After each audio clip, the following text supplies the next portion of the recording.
ধোনির হাঁটুর সমস্যা রয়েছে। কেন ধোনি নিজেকে বারবার পিছিয়ে দিচ্ছেন, তার কি করণীয়? তিনি কি পারবেন ধোনিকে ইম্প্যাক্ট প্লেয়ার হিসেবে খেলিয়ে? তুলনামূলকভাবে কিন্তু হোঁচট খাচ্ছেন রোহিত শর্মা। ধোনির পারফরমেন্স একেবারেই ধোনির মতো নয়, যাকে বলা হতো ওয়ার্ল্ডের 1 নম্বর ফিনিশার।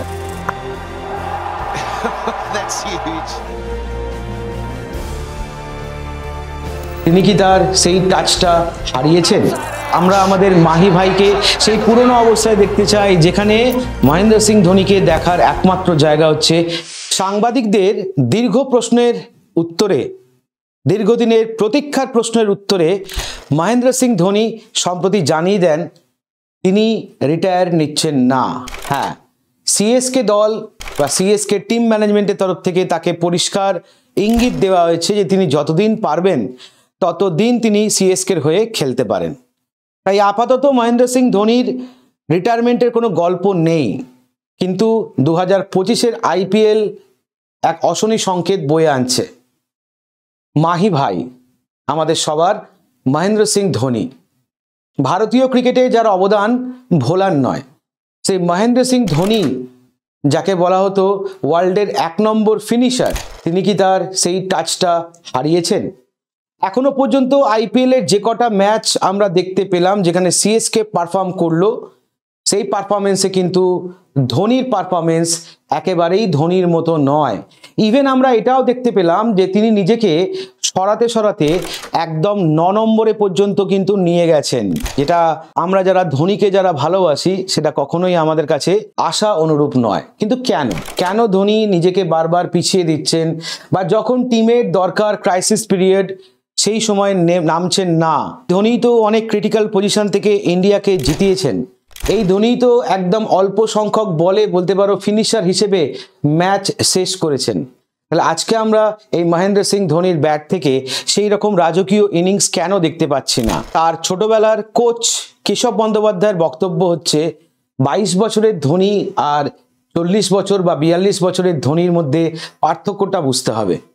রিফ্লেক্স কি তার কমেছে? মোটেই না।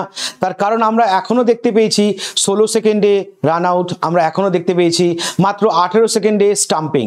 এটা সেই ধোনি, এবং এবছরই অর্থাৎ আইপিএল 2025-এই কিন্তু আমরা তার এই পারফরমেন্স দেখেছি। তাহলে কোথায় সমস্যা হতে পারে সিএসকে টিম নির্বাচনে কোথাও ভুল হয়েছে। মহেন্দ্র সিং ধোনি সাধারণত 6 বা 7 নম্বরে ব্যাট করতে নামেন, তাহলে সেই জায়গায় দাঁড়িয়ে তার আগের ব্যাটাররা হয়তো ঠিকঠাক পারফর্ম করতে পারছেন না, যার প্রেশারটা এসে পড়ছে মহেন্দ্র সিং ধোনির ওপরে, এবং তিনি হয়তো সেই প্রেশারটা নিতে পারছেন না। হতে পারে সেটা। আবার বর্তমান সিএসকে দলের কোচ যিনি আছেন সেই স্টিভেন ফ্লেমিং এর বক্তব্য হচ্ছে ধোনির পক্ষে কিন্তু টানা 40 ওভার কন্টিনিউ করা সম্ভব নয়, অর্থাৎ 20 over as a fielder, as a wicket keeper মাঠে কাটানো, এবং তারপরে মিনিমাম 10 ওভার ব্যাট হাতে যেটা আমরা তাকে দেখতে চাই সেটা কিন্তু সম্ভব নয়। কিন্তু কেন সম্ভব নয়? প্রশ্নটা এই জায়গাতেই যে সম্ভব নয়, এর পিছনে কারণ হচ্ছে ধোনির হাঁটুর সমস্যা রয়েছে। স্টিভেন ফ্লেমিং এর বক্তব্য অনুযায়ী, যিনি কিনা সিএসকে দলের বর্তমান কোচ, তার বক্তব্য অনুযায়ী ধোনির পক্ষে টানা 30 ওভার কন্টিনিউ করা এটা এই মুহূর্তে পসিবল নয়। তার কারণ তার হাঁটুর সমস্যা আছে। তার মানে এখান থেকে প্রমাণিত যে ফিজিক্যালি হয়তো তিনি সেই আগের মতো সেই ক্ষিপ্র বাঘের মতো আর নেই, যে একসঙ্গে টানা 50 ওভার উইকেট কিপিংও করেছে, আবার টানা 20 থেকে 30 ওভার ব্যাট করে ভারতকে জিতিয়েওছে। তাহলে এখন সিএসকে দলে যিনি বর্তমান ক্যাপ্টেন ঋতুরাজ গায়কোয়াড়, তার কি করণীয়? তিনি কি পারবেন ধোনিকে ইম্প্যাক্ট প্লেয়ার হিসেবে খেলিয়ে ধোনির জায়গায় অন্য কাউকে দিয়ে বাকিটা মেকআপ করতে, যেটা আমরা দেখতে পাচ্ছি রোহিত শর্মার ক্ষেত্রে করছে মুম্বাই ইন্ডিয়ান্স? যদিও এই আইপিএলে আমরা 3 জন ব্যাটারের দিকেই বলতে পারো তাকিয়েছিলাম। এক হচ্ছে রোহিত শর্মার পারফরমেন্স, এক হচ্ছে বিরাট কোহলি পারফরমেন্স, আর এক হচ্ছে আমাদের মহেন্দ্র সিং ধোনি বা মাহি ভাইয়ের পারফরমেন্স। তো এখনো পর্যন্ত আইপিএল যতটুকু গড়িয়েছে তার নিরিখে বিরাট কোহলি সসম্মানে উত্তীর্ণ। তার পারফরমেন্স, তার ফিটনেস নিয়ে কোনো প্রশ্ন তোলার কোনো জায়গা নেই। তুলনামূলকভাবে কিন্তু হোঁচট খাচ্ছেন রোহিত শর্মা। এখনো পর্যন্ত তার ব্যাট থেকে সেই আশানুরূপ কিন্তু ব্যাটিং আমরা দেখতে পাচ্ছি না। আর মহেন্দ্র সিং ধোনির কিন্তু এই মুহূর্তে তার এটাই হচ্ছে প্রেজেন্ট সিচুয়েশন। যদিও সিএসকে টিম ম্যানেজমেন্টের তরফ থেকে জানিয়ে দেওয়া হয়েছে পরিষ্কার যে তিনি যতদিন চাইবেন ততদিন পর্যন্ত সিএসকের হয়ে পারফরমেন্স করতে পারেন, কিন্তু আমরা তো অ্যাজ আ ধোনি লাভার আমরা তাকে সেই পুরনো অবস্থায় দেখতে চাই। আমরা আমাদের মাহি ভাইকে সেই পুরনো অবস্থায় দেখতে চাই যেখানে ব্যাট হাতে তিনি রাজকীয় যে সমস্ত ইনিংসগুলো খেলেছেন।